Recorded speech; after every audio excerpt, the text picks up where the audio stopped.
Boycon, par une matinée du mois de mai 2014. Les principales artères de la cité économique du centre Bénin grouillent de monde. Chacun vaque à ses occupations pour gagner son pain quotidien. Cependant, ils sont plusieurs à avoir délaissé leurs occupations quotidiennes pour se retrouver dans la salle de conférence de l'hôtel Daco. Le motif de la rencontre est tout trouvé. Une équipe du bureau de restructuration et de mise à niveau est venue sensibiliser les phytothérapeutes du Bénin sur le programme de restructuration et de mise à niveau. C'est une joie immense pour nous d'être associés à ce programme. Parce qu'en tant que praticien, il y a deux éléments essentiels que nous devrons noter. Le premier, c'est que nous avons de la connaissance. Nous avons la matière grise, donc la connaissance. Et le second élément à noter, c'est que nous avons la matière première sur place. Et il faut ces deux éléments-là pour fonder une entreprise. Donc nous réunissons donc les deux éléments. Donc il est de bon ton que le programme s'intéresse à nous. Et nous sommes totalement contents de ce programme et nous sommes prêts à aller avec ce programme, suivre ce programme pour développer notre pays à partir de la médecine traditionnelle.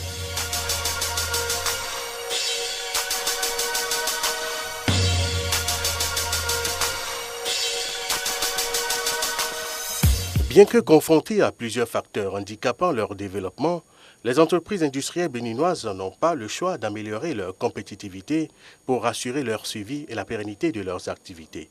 C'est dans ce contexte que le gouvernement béninois a jugé bon de les accompagner grâce au programme de restructuration et de mise à niveau PRMN de l'industrie des États membres de l'UEMOA, dont la phase pilote a concerné 14 entreprises agro-industrielles béninoises. Cette volonté s'est confirmée par la formulation et la mise en œuvre du programme national de restructuration et de mise à niveau qui a pour objectif de pérenniser les acquis de la phase pilote du PRMN UEMOA en tenant compte des spécificités nationales, d'améliorer les performances des entreprises béninoises pour réduire leur gap de compétitivité par rapport à la concurrence internationale, de réamorcer le processus d'industrialisation qui, grâce à ses effets de synergie et d'entraînement très importants sur les services de banque, de transport, d'assurance, de communication, sur l'investissement intérieur et sur la création d'emplois, créera les conditions d'une croissance durable de l'économie nationale. Pour y parvenir, le Bureau de restructuration et de mise à niveau, à qui incombe la tâche de mettre en œuvre le programme, s'est attelé pendant ces derniers mois à organiser diverses séances de sensibilisation à l'endroit des différents groupes socio-professionnels du pays. C'est donc dans ce cadre que s'est tenue la séance de sensibilisation avec les phytothérapeutes. Avant Boycon, il y a eu Parakou, où l'équipe du BRMN a rencontré les transformateurs de noix de karité, visité la Kobemag et tenu une séance de sensibilisation avec les transformateurs et producteurs d'anacarde. La même séance de sensibilisation a eu lieu à l'endroit des transformateurs d'ananas et de tomates à Alada. Ces différentes rencontres ont permis à l'équipe du BRMN d'expliquer aux promoteurs d'entreprises industrielles ou à leurs représentants que le programme de restructuration et de mise à niveau vise la relance de la production industrielle, la promotion de l'investissement, la création de l'emploi et l'amélioration de la compétitivité des économies au niveau régional et international. Personnellement, je pense que c'est le programme que nous attendons dans notre unité industrielle de transformation où nous faisons de l'ananas séché et du jus d'ananas. Et il faut avouer que depuis 1996 que nous existons, nous avons toujours exporté nos fruits sur le marché européen sans l'appui du BRM. Mais aujourd'hui, nous n'exportons plus parce que nous avons beaucoup de difficultés sur le plan compétitif. Donc il y a d'autres clients qui ont pris notre marché. Donc c'est pour dire que BRM est la bienvenue dans notre industrie pour nous aider à reprendre notre place sur ce marché européen.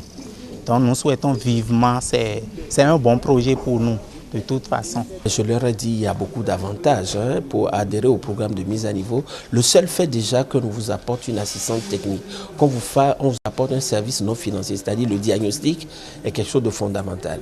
Nous avons parlé également de la prise en charge d'un certain nombre d'investissements par le programme et nous avons aussi donné un gage d'atteinte de certains résultats, à savoir l'accroissement du chiffre d'affaires à l'export, l'accroissement de la production, l'amélioration de la qualité, le recrutement de personnel de qualité. Tout ça, ce sont des avantages assez importants que l'entreprise tire du programme et qu'elle n'aurait pas pu tirer si elle était seule. Parce que l'incitation qu'on donne et les conseils que nous donnons ouvrent les yeux et poussent l'entreprise à avoir d'ambition pour le développement de ses activités. L'un des grands souhaits des chefs d'entreprise qui ont adhéré à la phase pilote du PRMN est l'implication du BRMN dans le processus de recherche de crédit nécessaire pour faire les investissements découlant des diagnostics. Ayant fait sienne cette préoccupation des promoteurs ou dirigeants, la direction du BRMN a décidé de créer un point focal au niveau de chaque banque commerciale du pays. Une rencontre a réuni les animateurs de ces points focaux avec la direction du BRMN en vue d'harmoniser les points de vue. Nous sommes disposés à accompagner le projet, surtout au moment de la validation des dossiers qui seront présélectionnés.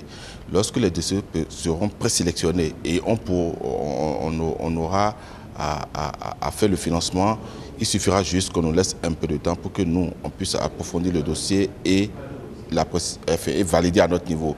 Lorsqu'on aura fait ces préalables, la banque est disposée à financer les entreprises qui seront bel et bien choisies après tous les travaux du bureau avec l'intervention des consultants.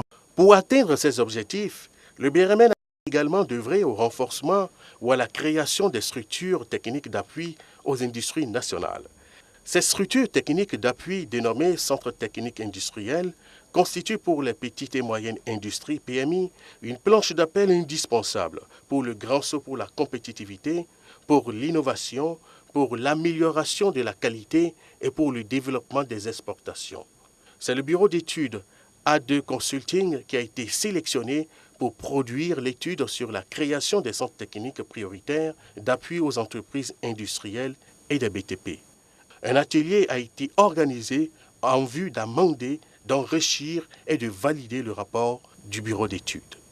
Le bureau de restructuration de mise à niveau a lancé cette étude pour fixer les priorités du pays par rapport à ce qui existe comme industrie au niveau du pays et par rapport aux attentes des industriels et par rapport aux différentes stratégies industrielles, agricoles et commerciales qui ont été établies au pays.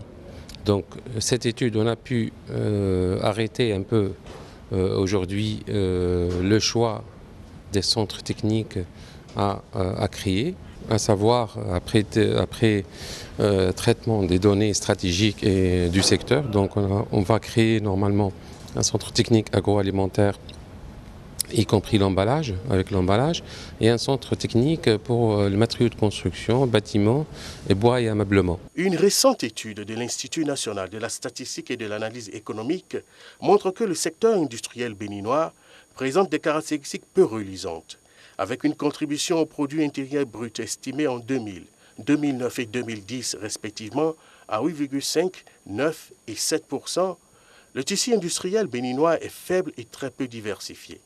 À cette faible contribution du tissu industriel à l'économie béninoise s'ajoutent des équipements vétustes et sous-utilisés, des coûts de facteurs de production élevés et des matières premières peu transformées. Outre les difficultés d'accès au financement auxquelles elle est confrontée, l'industrie nationale connaît un faible développement de son capital humain.